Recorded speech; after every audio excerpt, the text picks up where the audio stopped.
Nakipaghiwalay ba sa'yo ang partner mo na wala namang sapat na dahilan at bigla ka na lang niyang iniwan?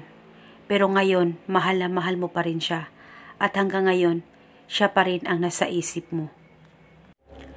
At ninanais mo na magkabalikan kayong dalawa.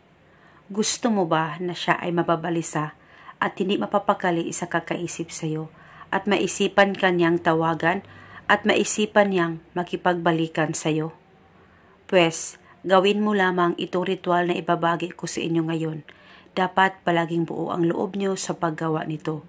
At dapat hindi kayo nagdududa o nagdadalawang isip na gawin ito. Ito'y napakasimple at ito'y napaka-epektibong ritual basta magtiwala ka lang sa kahit na anumang ritual na iyong gagawin. Gawin mo itong ritual na dapat ikaw lamang mag-isa at dapat walang nakakaalam o nakakakita kapag gumagawa ka ng ritual.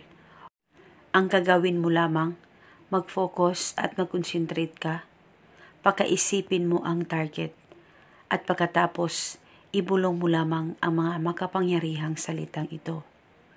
Pangalan at apelido. Ikaw ay mababalisa sa kakaisip sa akin kahit saan ka man naroon ngayon, at ako ay iyong babalikan ngayon din. Ibulong mo lamang ito ng 3 beses. At pagkatapos, umihip ka ng kahit 3 ihip lamang pagkatapos mong mabulong ang spell. At ito'y pabulong sa hangin at paniguradong siya ay mababalisa at hindi mapapakali sa kakaisip sa iyo at ikaw ay bigla niyang tawagan at makipagbalikan sa iyo. Basta tiwala lang. At ang ritual na ito ay pwede mo ito gawin kahit ikaw ay nasa trabaho, kahit saan ka man, kung nasa bahay ka lang ay pwede mo itong gawin. Basta gustong-gusto mo talaga itong gawin at buo ang loob mo. At gawin ito sa kahit na anong araw o oras na gusto mo. At pwede mo ito gawin hanggang kailan mo gusto. At eto muna sa ngayon. Kung kayo ay may katanungan, mag-comment lang po kayo sa baba. Maraming salamat po sa panunood. May God bless.